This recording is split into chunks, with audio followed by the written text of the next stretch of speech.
Have you ever felt like you're stuck in a story you didn't write? Living a life that doesn't feel like your own? No matter how much you achieve, it never feels like enough. You always need to be more, do more, or have more. You always need to compete, compare, and control. But why? Why does it feel this way? If this life doesn't feel like yours, then whose life are you living? Who is writing this script? What if the world you see is an illusion? A distorted reality shaped by something within you. Something that filters everything through the lens of fear, stress, and division. This something is the ego, and it's quietly constructing the world you believe to be real. The ego is always focused on survival. It's hardwired to look for threats, protect itself, and ensure its needs are met. But because it prioritizes self-preservation, it often exaggerates challenges or conflicts, creating a distorted view of the world. For instance, imagine you're at work and your boss says, "This project could use improvement." A simple statement.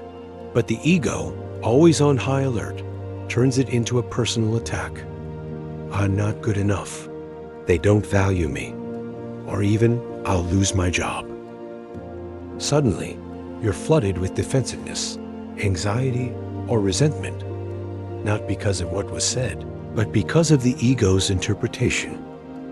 The neutral statement becomes a source of stress, creating a false reality shaped by fear and insecurity.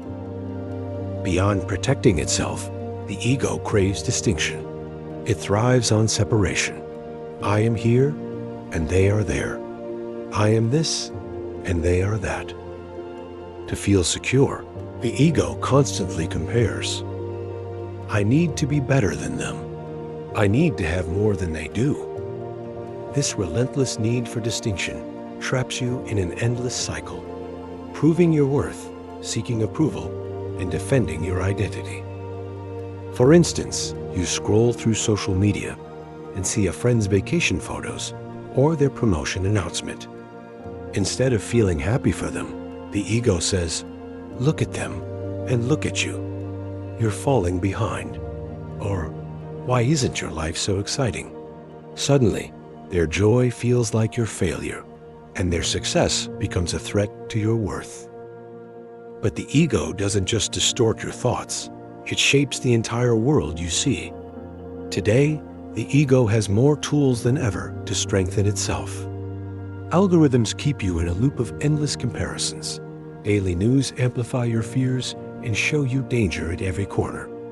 Consumer culture feeds the ego with promises.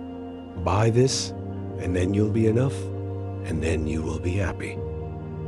Social media amplifies it, turning life into a competition of likes and followers. Political systems rely on the ego's tendency to divide. Us versus them, red versus blue, right versus wrong. Over time, the ego's filters and projections create a self-reinforcing loop. It views the world through its own distorted beliefs. The world is dangerous. I'm not good enough. I have to fight for my place.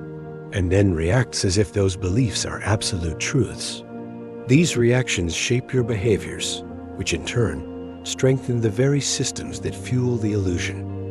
A world where you're always fighting, always lacking, always separate. The whole thing feels so real because it's personal. It's your story, your struggles, your fears. But every time you pause and observe your thoughts, every time you question, is this actually how it is? Or is this my ego talking? You step outside the illusion, that feeling of not being enough, of needing to compete, or of mistrusting others. It's just all part of the ego's script, not the truth. The ego is loud, but awareness is louder. And once you see the illusion for what it is, you gain the power to step beyond it, into a reality grounded in truth, freedom, and the limitless potential.